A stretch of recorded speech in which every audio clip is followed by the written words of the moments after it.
ഇപ്പോൾ ചാലിയാർ പുഴയുടെ തീരത്ത് നിന്നും രമ്യ ദാസ് കൂടി ചേരുന്നുണ്ട്. രമ്യ, നിലവിൽ അവിടെ ഏത് രീതിയിലാണ്? ഇന്ന് കാര്യക്ഷമമായി തന്നെ പരിശോധന അവിടെ നടക്കും എന്നായിരുന്നു കഴിഞ്ഞ ദിവസം മന്ത്രിമാരടക്കം പറഞ്ഞിരുന്നത്. ആ രീതിയിലുള്ള ഹെലികോപ്റ്ററും ഡ്രോണും ഒക്കെ ഉപയോഗിച്ചുള്ള പരിശോധന നടത്തും എന്നാണ് പറഞ്ഞത്. 177 മൃതദേഹങ്ങളാണ് അവിടെ നിന്നും പുഴയിൽ നിന്നും കണ്ടെത്തിയത്. ഇന്ന് അത്രമാത്രം കാര്യക്ഷമമായുള്ള പരിശോധനയാണോ അവിടെ നടക്കുന്നത്?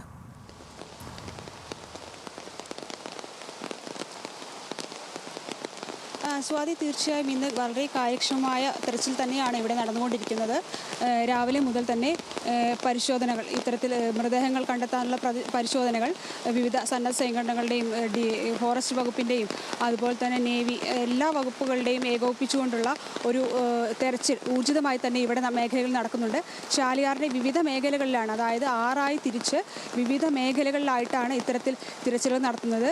ഒരു മൃതദേഹം പോലും ഇത്തരത്തിൽ കണ്ടെടുക്കാതെ പോകരുത് എന്നുള്ള കർശന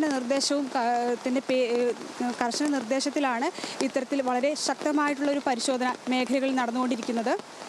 രാവിലെ നേവിയുടെ ഹെലികോപ്റ്ററുകൾ ഇത്തരത്തിൽ ഉൾവനങ്ങളിലേക്ക് ഇത്തരത്തിൽ മൃതദേഹങ്ങളുണ്ടോ എന്ന് പരിശോധിക്കുന്നതായി നേവിയുടെ ഹെലികോപ്റ്റർ ഉൾപ്പെടെ പരിശോധന നടത്തുന്നുണ്ട്.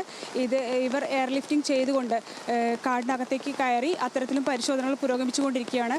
അതുപോലെ തന്നെ പരിശീലനം ലഭിച്ച ഏഞ്ചൽ എന്ന നായയും ഇത്തരത്തിൽ പരിശോധനകൾ ഈ മേഖലയിൽ നടത്തുന്നുണ്ട്.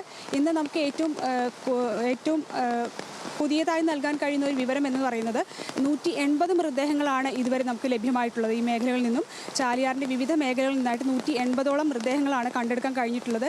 ഇന്ന് നടത്തിയ തിരച്ചിലിലാണ് 8ഓളം മൃതദേഹങ്ങൾ, അതായത് 2 ശരീരങ്ങൾ, ബാക്കിയുള്ളവ ശരീരഭാഗങ്ങളാണ് ഇത്തരത്തിൽ കണ്ടെടുക്കാൻ കഴിഞ്ഞിട്ടുണ്ട്.